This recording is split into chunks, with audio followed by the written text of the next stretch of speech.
until there's no longer any indication of life. A sense of relief shoots through me like fresh blood, and I wake with a start. Still in the chair beside Father's sickbed, the distance between us several yards, the same as when I went to sleep. No disarrayed bedsheets, no pillow in my hands. Hands that are nothing like those in the dream. These are white and plump, unblemished by anything except some few small scars where I've been careless with weapons in training. Breathing fast, heartbeat staccato. My neck and back are stiff from dozing upright. The book I was reading lies on the floor. Was its hitting the polished wood what woke me? Perhaps not. Perhaps there was no sound at all. I glanced to the bed again. The hangings removed from its four-poster glory some days ago when my father shouted that they smothered him. It's bare but for the form lying in the middle of the mattress. Nothing out of place, no sign of a struggle, but Hedrek Zena no longer breathes. My father's death came as a surprise, only in the time it took to occur. He'd been ill in varying degrees for years. Indeed, I can barely remember a time when he wasn't ailing.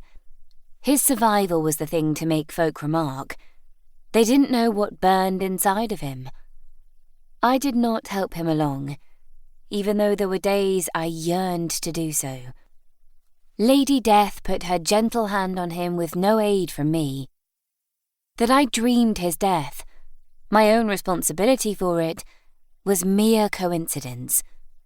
Yet I can't help but feel something's lodged in my bones, some coldness carried by the violence of my hatred for him, that I would dream of bringing his end. Or perhaps it's merely the chill of the day, unseasonal for this part of spring. Or perhaps it's the heavy rain sweeping across the cemetery lawn, down the slope that leads to the cliff, water cascading over the edge and into the misery-racked sea. Most of the other mourners, quite the number but generally sticky beaks and look-sees, have given up, leaving immediately after the service in St. Sinwin's Cathedral. Only a small band of diehards remain, those of us with no choice, and those who think they'll benefit from staying. Despite the enormity of the Zena fortune, my father has been laid to rest in a slim grey mausoleum where my mother has waited all these years. A simple, final place. The cathedral is a magnificent thing, the entire wall behind the altar made of stained glass. A glory, a true wonder. But its uniqueness doesn't really allow for anyone to be buried in its walls, lest the vibrations cause fractures. And the crypt beneath the flagstone floor is reserved for ecclesiastics. We've not been a rich family long enough to justify anything larger, although I'm sure Father would have had one built had there been more years left to him. Hedrek Zena, despite his illnesses, didn't think death would come for him quite yet. He had other matters on his mind. And I? I lack the inclination to raise a greater memorial than currently exists. Bishop Walter looks like a wet, bald raptor, raindrops sluicing the few remaining hairs on his head down towards his collar. His purple silk robe, embroidered with gold and silver, studded with gems along the ermine collar, is soaked, a cat dropped in a well.